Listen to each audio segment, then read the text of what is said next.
weeks of training and education, Jaune caught up with some of the things about Remnant that he wouldn't have learned in any of the kingdoms. For one, there are various tribes all over Remnant and the condition of them all. The grievances and tensions caused by rich and industrialists like the SDC claiming lands that don't belong to them. Like the trains that move around Remnant that breaches the land of the people of the forest who had lived there for 600 years. The tribes of Mandalore who formed a network of settlements that lead back to its hidden kingdom. The local villages like Freetown and the hidden underworld of Vale. After his learning, Jaune was taken aside by his new adoptive father Din Djarin and his new little brother Grogu for the swearing of the creed. Jaune then was armed with a new set of Beskar armor. Jaune's final training spar with his new father Din Djarin. They were engaged in hand-to-hand. Din went in for a punch while Jaune attempts to tackle him, but Din just haymaker Jaune in the back of the head and sent him head first to the floor. Jaune then caught Din in a scissor leg lock and forces him down the ground. The two then draw their pistols and aimed at each other as they both heard a slurp, and they both looked to the side and saw Grogu sipping some soup. Din: well, let's call that a draw. It's amazing you learned at an amazing pace. Jaune: well, I only slept 3 hours a day for 3 weeks straight and spent 2 days fully resting to get back to full strength. Din: 3 hours of education and 19 hours of pure combat training.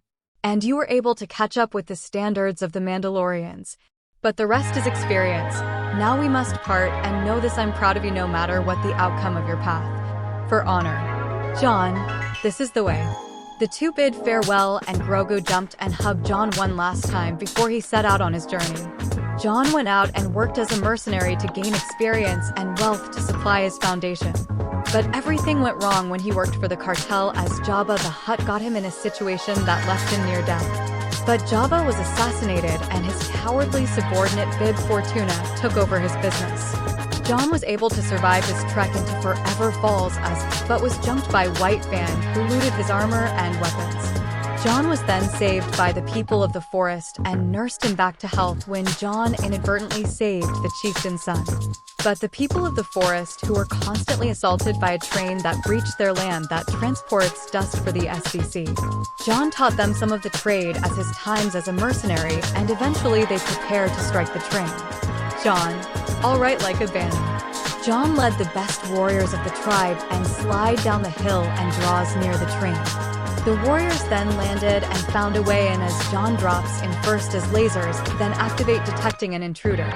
SDC droid: intruder, identify yourself. Jaune: I am Boba Fett. Jaune needs to keep his family away from being associated to him and to keep his former friend from searching him if they believed he survived. Jaune then used the tribe historical weapon to defeat the hapless droids.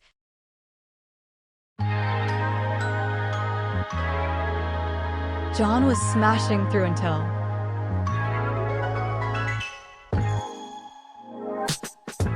amazing mech design by Mani Alm, and whatever RT made that Colossus is trash. Jaune then whistled as the other tribesmen descended from the rafters and specifically planted makeshift explosives on the leg joints, disabling its movement. Then they processed to wail on it repeatedly until it finally shuts down. They moved ahead and subdued the operators of the train, making it stop.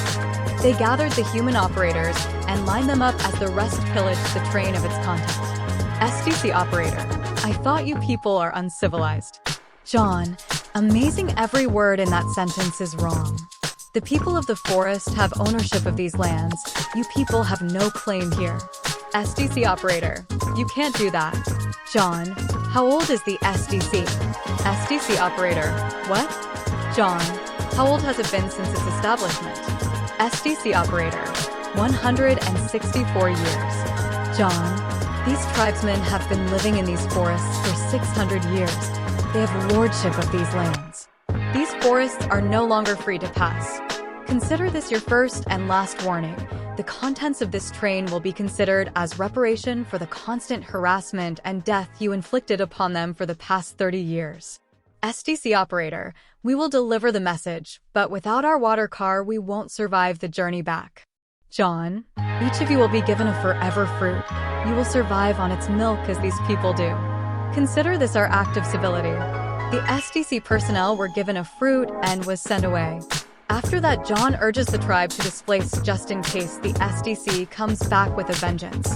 They did as they were advised and left to find another place within Forever Forest to live, and gifted John their tribal garb and weapon along with a new friend, Bubba.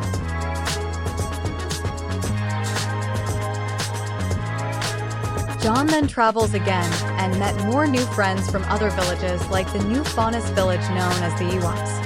He even reached Freetown and met his father's old friend Marshall Vamp, who was gifted his own set of Mandalorian armor.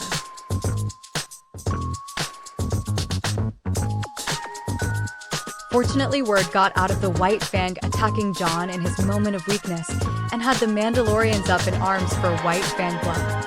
But Din calmed them down and went to go find his wayward son, knowing he will land on Vale to find the terrorist cell and give them their just rewards. John was on the streets of Vale while people gave him a look as they saw him riding a creature they never saw before. John then had Bubba drink from a trough as he walks in Junior's club. Junior, hey kid, nice to see you alive. Is that yours out there? John, take good care of him, he's been my friend in many dangers. Then he hands him a huge wad of lean. John, what's the word on the street? Junior, the new daimyo is doing a poor job controlling the crime in Vale. It's going nuts, as the White Fang has been going on a robbing spree. John, can you give me a location on them? They are in possession of my property and I would like to ask for it back. Junior, you didn't hear it from me, but there's this huge shipment of dust arriving at the docks since the SDC train rails have been destroyed by some disgruntled villagers. John, here's a tip, as he hands him a gold coin. Then two ladies walked in the club.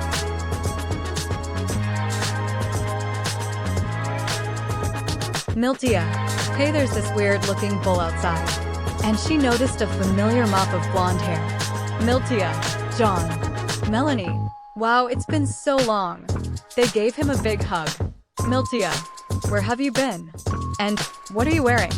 Melanie, are you going tribal? John, been around the outskirts of the kingdom making new friends and getting to know Remnant.